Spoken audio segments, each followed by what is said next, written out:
CIB news, प्रयत्न आमचा, न्याय तुमचा.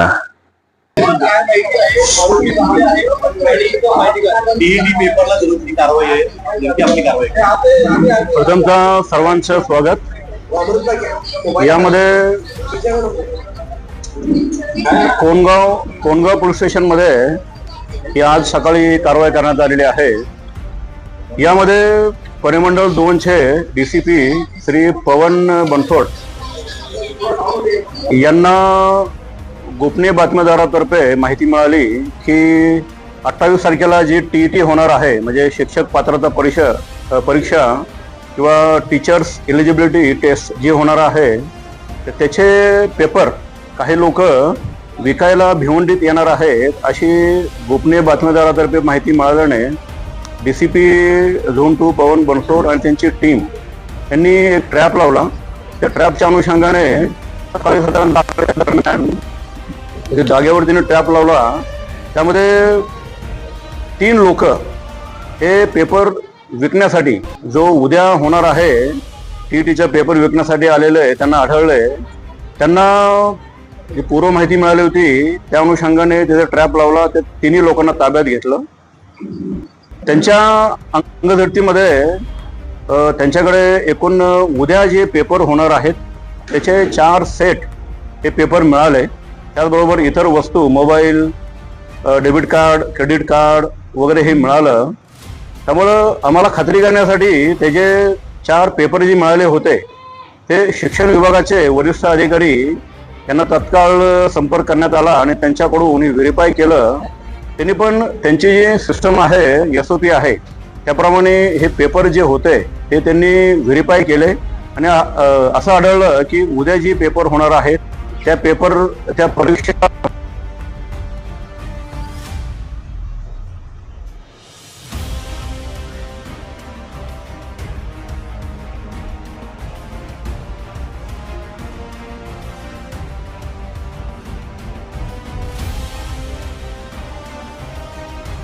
की हे जे पेपर विकणारे आहेत त्यांनी आम्ही डिकॉय लावला होता, ट्रॅप लावला होता. त्यामध्ये जवळजवळ 1.5 करोड रुपये त्यांची अपेक्षा होती आणि ॲडव्हान्समध्ये पण त्यांनी पैसे मागितले होते. त्या ट्रॅपमध्ये सगळ्या गोष्टी आम्ही रेकॉर्डवर घेऊन त्यांच्यावर गुन्हा दाखल केलेला आहे. यामध्ये तपासाचं गांभीर्य बघता, प्रकरणाचं गांभीर्य बघता वरिष्ठांच्या आदेशाने यामध्ये एक विशेष तपास पथकाची निर्मिती केलेली आहे. त्यामध्ये तपास पथकाचे हेड म्हणून DCP श्री पवन बनसोड हे आहेत आणि त्यामध्ये या ठिकाणी 2 ACP आणि 9 PI, API आणि बाकी इतर एक 20 कर्मचारी अशी विशेष तपास पथक नेमलेलं आहे. त्या मार्गदर्शनानुसार हा तपास चालू आहे. पुढील तपासासाठी विविध ठिकाणी आमचे तपास पथक रवाना झालेले आहेत. यामध्ये सखोल तपास करण्यात येईल आणि जे निष्पन्न होतील, ज्यांचा सहभाग आढळेल त्यांच्यावर पुढील कायदेशीर कारवाई आम्ही करणार आहोत. हे पेपर फक्त भिवंडी किंवा ठाण्यामधून विकले गेले तर बाहेर आउट विकून तिकडे आहे. आता ह्याच्यामध्ये प्रथम दृष्ट्या आज सकाळी हे झालेलं आहे, शक्यता नाकारता येत नाहीये. इतर ठिकाणी पण विकल्याची काही माहिती आम्हाला मिळालेली आहे. त्यामुळे मेन आरोपी पकडल्यानंतर या बऱ्याचशा गोष्टीचा खुलासा होईल. त्यामुळे तपासामध्ये आम्ही सर्व शक्यता गृहीत धरून हा तपास चालू केलेला आहे.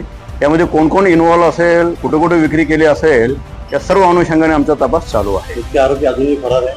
मुख्य आरोपी फरार आहे. काय तिघांची नावं आहेत, तिघांची नावं काय आहेत, कुठून आलेली आहेत, कुठल्या राज्यातले आहेत? अच्छा, हे जे आहेत हे सध्या आमच्या ताब्यात 3 लोक आहेत. हे एक हरियाणाचा राहणार आहे, हे बिहार राज्यातील आहे. हे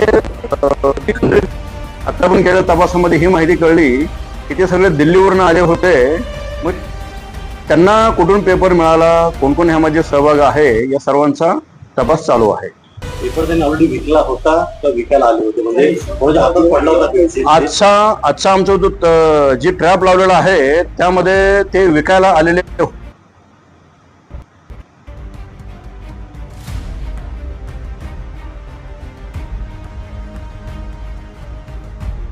विकायला आले होते. त्याची काय माहिती मिळाली का? नाही, या ठिकाणी आम्ही गोपनीय बातमीदारातर्फे ही माहिती कळली होती की ते विकायला येणार आहेत.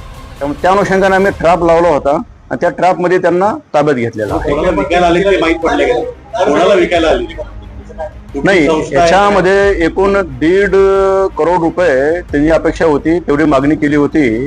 आणि त्यानंतर त्यांच्या सिस्टम प्रमाणे ते त्यांचे जे काही विकत घेणारे आहेत त्यांना विकणार आणि नंतर ते खाली जे कॅन्डिडेट आहेत, शिक्षक कॅन्डिडेट आहेत, त्यांना विविध रकमामध्ये पेपर देऊन ते विकणार होते. हे कोणाला विकणार? आता एक मराठीमध्ये लाईव्ह हे पेपर ज्याला विकायला नव्हते ते कुठल्या विद्यार्थ्याला विकणार होते?